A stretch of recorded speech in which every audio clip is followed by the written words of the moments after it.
ఎప్పుడో 2009లో చనిపోయిన రాజశేఖర రెడ్డి గారి మరణం మీద నాకు అనుమానాలు ఉన్నాయి, మా తండ్రి గారి మరణం మీద నాకు అనుమానాలు ఉన్నాయంటూ అనుమానం వ్యక్తం చేసిన జగన్మోహన్ రెడ్డి ఇది ఎప్పుడు వ్యక్తం చేశారు? 2014లో వ్యక్తం చేయలేదు, 2019లో వ్యక్తం చేయలేదు, నిన్న వ్యక్తం చేశారు మా తండ్రి గారి మరణం మీద నాకు అనుమానాలు ఉన్నాయని. ఏంటంటారు, ఎలా చూడాలంటారు ఈ వ్యాఖ్యల్ని?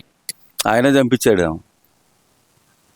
అనుమానాల నుండి అన్నప్పుడు 5 సంవత్సరాలు ముఖ్యమంత్రిగా ఉండి ఏం పీకావు, ఏం గడ్డి పీకావు అది చెప్పాల ముందు.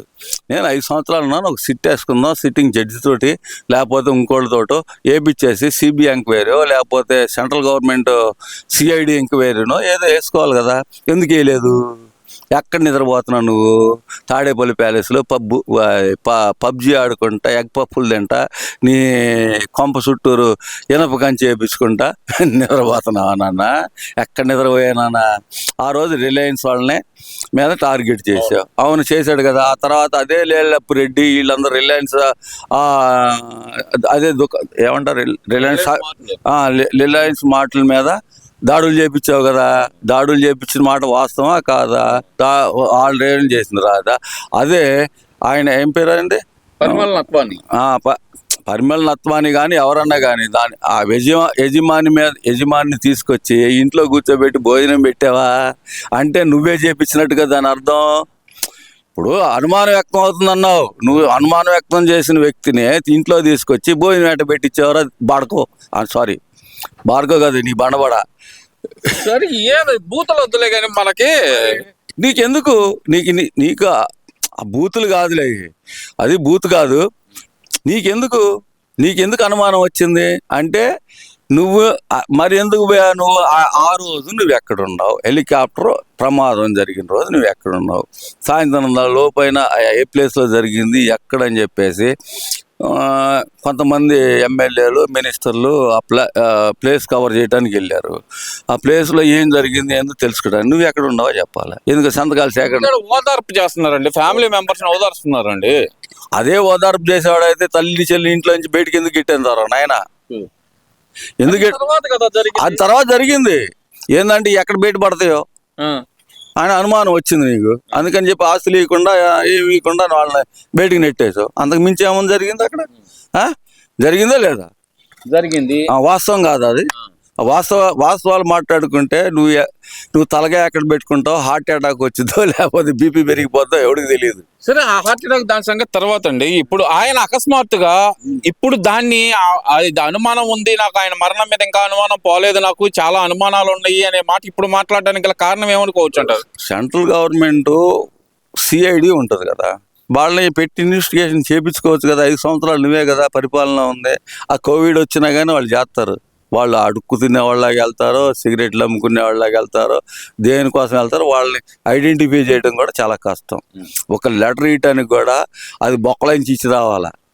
అర్థమైందా? సెంట్రల్ గవర్నమెంట్ వాళ్ళకి ఇంత బొక్క ఉంటుంది, దాంట్లో లెటర్ మూడు ఫోల్డ్ చేసి లోపల పెట్టాలి. అప్పుడు కానీ తీసుకుపోరాళ్ళు ఎవరో ఏంది లోపల కూడా నో ఎంట్రీ. అలాంటి దాంట్లో నువ్వు సీక్రెట్ ఇన్వెస్టిగేషన్ ఎందుకు చేయించలేదు? దానికి ముఖ్యమైన అనుమానం లేదు మాకు. అప్పుడు 2014లో అనుమానం వ్యక్తం చేసినప్పుడు 2024 26 దాకా ఏడ నిద్రపోయేవారు సామె. ఇప్పుడు ఎందుకు అనుమానం వస్తుంది నీకు? అంటే మమ్మల్ని గొడ్ల పార్టీ అంటున్నారు. మా తాత రాజారెడ్డిని చంపారు, మా నాన్న రాజశేఖర రెడ్డిని చంపారు, మా బాబాయ్ వివేకానంద రెడ్డిని చంపారు. ఎవరిది గొడ్ల పార్టీ, ఎవరిది శవాల పార్టీ అంటున్నాడు కదా మరి జగన్మోహన్ రెడ్డి. ఈయన ఒక్కసారి అంటే నెవర్ బిఫోర్ నెవర్ ఆఫ్టర్ అనే లెక్కలోనే ఉంటుంది నీకు. ఎందుకో చెప్పనా? మీ తాత చేసిన అరాచకానికి నడి రోడ్డు మీద నరికేశారు అంటున్నావు. అవును, మరి ఆ క్వారీ కబ్జా చేసినప్పుడు వాళ్ళు ఊరుకుంటారా? ఊరుకుంటారా అంటున్నా నేను. తెలియదు, నా ఊరుకోరు కదా. నువ్వు కబ్జా చేసావు, అందుకే కదా నువ్వు అధికారంలో ఉంది టీడీపీ కదా. అప్పుడు చంద్రబాబు నాయుడు గారు అధికారంలో ఎవరు అధికారంలో ఏమన్నా పోలీసులకి ఏమన్నా రేత్రిపూట కళ వచ్చిద్దా? పలానా నరుకుతున్నాడని కళ రాదు కదా. ఇప్పుడు ఆ మాట ఓకే అండి, వాళ్ళ తాతగారిని చంపేది కలరాదు, బాగానే ఉంది. మరి అసెంబ్లీ సాక్షిగా జగన్మోహన్ రెడ్డి గారు చెప్తుంది ఏంటంటే, అసెంబ్లీ సాక్షిగా చంద్రబాబు నాయుడు గారు అన్నారు 2 రోజుల ముందల, మా నాన్న ప్రమాదానికి 2 రోజుల ముందల అన్నారు, నువ్వు అసెంబ్లీకి ఎలా వస్తావో చూస్తాను అంటూ శపథం చేశారు. ఇప్పుడు దాని మీద నాకు అనుమానం ఉంది అంటున్నాడు. మరి ఆయన ఇప్పుడు అసెంబ్లీకి నువ్వు ఎట్లా వస్తావని చెప్పి అడిగింది ఎవరు? రాజశేఖర రెడ్డి గారు. రాజశేఖర రెడ్డి గారు అడిగితే అసెంబ్లీకి ఎట్లా వస్తావంటే ఎట్లా వస్తావు, నువ్వు ఉన్నప్పుడు కూడా రాలేదా 23 సీట్లతోటి? వచ్చాడా రాలేదా? వచ్చాడు. ఆ రోజు వస్తాడు, ఆ రోజు వచ్చాడు. ఆ రోజు కూడా ఆయన అన్నాడు, ఒక మంచి వ్యక్తి, మాకు మంచి నాయకుడు, ఆయనకి ఇలా జరగటం ఎక్కడున్నా కానీ సేఫ్టీగా రావాలని కోరుకున్న మొట్టమొదటి వ్యక్తి చంద్రబాబు. స్నేహితులు వినవయ్య, ఆడ వీడియో క్లిప్పింగ్స్ ఉండే, నువ్వు వినకుండా ఊర కొచ్చులు లేస్తా కూర్చుంటే మేము వినాలా? ఆ రోజు జరిగిందండి. ఆ రోజు నేను కూడా చూస్తానే ఉన్నా. ఆ రోజు ఫుల్ లైవ్ చూసా. మొట్టమొదట స్పందించిందే చంద్రబాబు నాయుడు గారు. అయ్యా, మీరు ఎక్కడున్నా కానీ సేఫ్టీగా, ప్రజల నాయకుడు, ప్రజల్లో మనిషివి, నువ్వు రావాలి, నువ్వు ఎక్కడున్నా కానీ సేఫ్టీగా దిగి రావాలని చెప్పి కోరుకున్న వ్యక్తి చంద్రబాబు నాయుడు గారు. దాని మీద నువ్వు బుర్ర జల్లుతున్నావు అంటే నీకు అంతకంటే బుద్ధి జ్ఞానం లేదని చెప్పుకోవాలా. సరే, మా బాబాయిని చంపిన దస్తగిరి దర్జాగా కారులో తిరుగుతున్నాడు, అతన్ని కూడా ఏం చేయలేదు కదా, నేను మంచివాడిని అంటున్నాడు మరి జగన్మోహన్ రెడ్డి. దస్తగిరిని నువ్వు వదిలిపెట్టాననుకుంటున్నావు. దస్తగిరికి ప్రాణహాని ఉందని చెప్పేసి ఎందుకు అప్లికేషన్ పెట్టుకున్నాడు? దానికి సమాధానం చెప్పాలి మీరు. భయపడ ఆ సెక్యూరిటీ ఎందుకు చచ్చిపోయాడు? 6గురిని ఎందుకు చంపేశారు? నీ సొంత అదే డాక్టర్, కుట్లేసిన డాక్టర్ ఎందుకు చంపేశారు? ఆయన కరోనాతో చనిపోయాడు. బొంగే అన్న కదా, కరోనాతో చనిపోయాడు, జ్వరంతో చనిపోయాడు. ఇంకా మిగిలిన 6గురు ఎట్లా చనిపోయారు? సాక్షులు చేసుకున్నారు, కొంతమందికి యాక్సిడెంట్ లో చనిపోయారు. అవును, మనం సాక్ష్యాలు రూపం అవటంలో మనం మొట్టమొదటి వ్యక్తి ఎవడైనా ఉన్నాడంటే జగన్మోహన్ రెడ్డి. సాక్ష్యాలని తుడిచిపెట్టడంలో ముందు హార్ట్ అటాక్ అని ఎట్లా చెప్పారయ్యా? మాకు అప్పుడు వచ్చిన సమాచారం తర్వాత ఇట్ట నరికారు అట్ట నరికారు అని చెప్పి ఎట్ట చెప్తున్నావు నువ్వు చూసావా?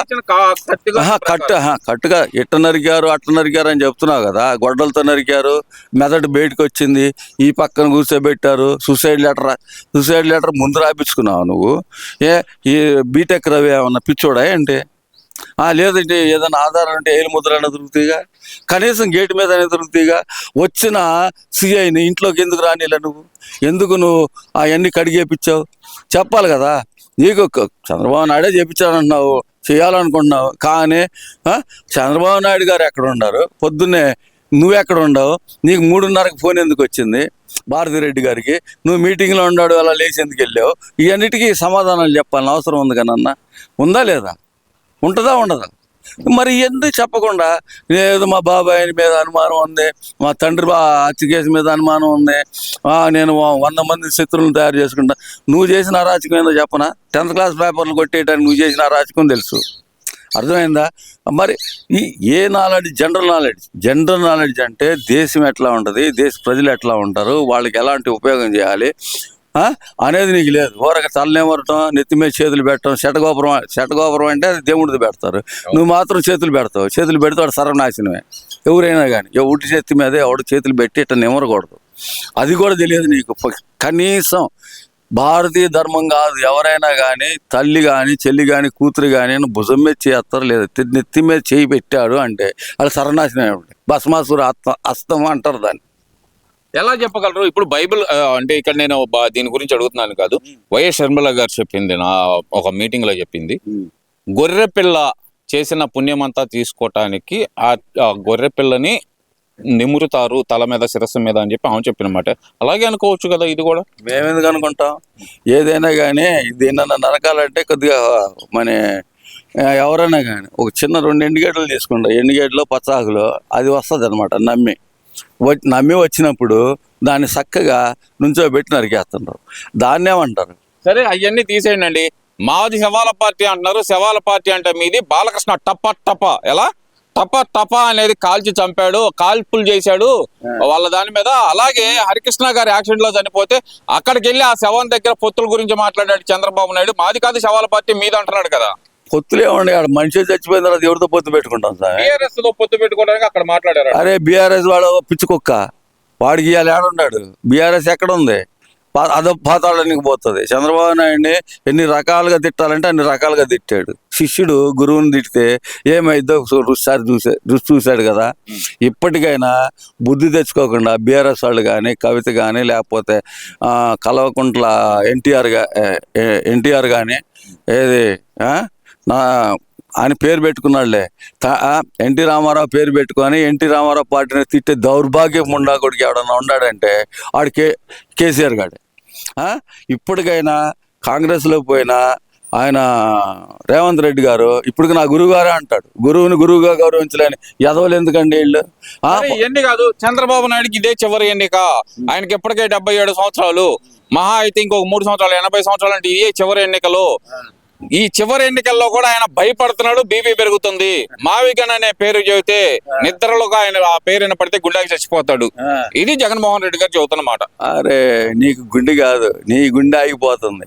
ఎందుకంటే అమరావతి అంత స్పీడ్ తోటి పరిగెడుతుంటే నీ గుండె ఆగిపోతుంది. కాబట్టి మావిగన్ పిచ్చి మాటలు మాట్లాడి మెంటల్ హాస్పిటల్లో చేర్చాల్సింది నిన్ను ఇక్కడ ఈ రాష్ట్రానికి పెట్టిన పెద్ద దరిద్రమే నువ్వు. ఇన్ని రోజుల నుంచి ఇప్పుడు దాకా జగన్మోహన్ రెడ్డి గారు అని పిలుస్తున్నావు. అసలు నువ్వు రెడ్డివే కాదు. నాకు తెలిసి నువ్వు రెడ్డి క్యాస్టే కాదు. ఎన్నికలు కానీ సరే, సింపుల్ గా ఒక క్వశ్చన్.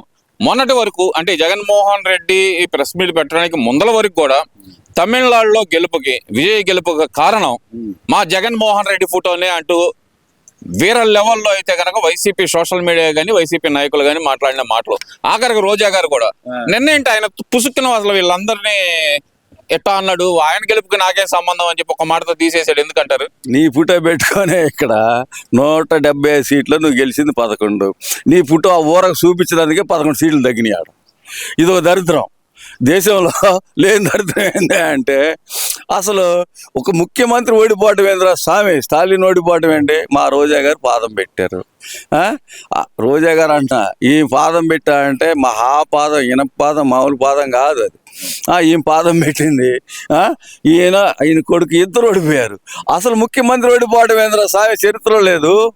చరిత్ర లేని విషయాలను మీరెందుకు చెప్తారు? మీరు ఎందుకు ఎలివేట్ చేస్తారు? నిన్న ఇచ్చాడు కదా పవన్ కళ్యాణ్ గారు, మీకు మంచి కౌంటర్ ఇచ్చాడు కదా. పవన్ కళ్యాణ్ గారిని మీరు గెలికారనుకో మీకు దబిడి అయింది, కానీ మామూలుగా ఉండదు. మీ బతుకులేందో మీరు చూసుకోండి. నువ్వే ప్రజల సమస్యల మీద మాట్లాడదలుచుకుంటే రండి, ధర్నాలు చేయండి. పెట్రోల్ డీజిల్ ధరలు పెంచేది స్టేట్ గవర్నమెంట్ కాదు, 100% స్టేట్ గవర్నమెంట్ కాదు. అవును కదా? మీరు అట్లాంటి వాటి మీద ఉద్యమాలు చేస్తే మీకు వచ్చే మైలేజ్ కాదు, మైలేజ్ కూడా దొబ్బుద్ది. Thank you.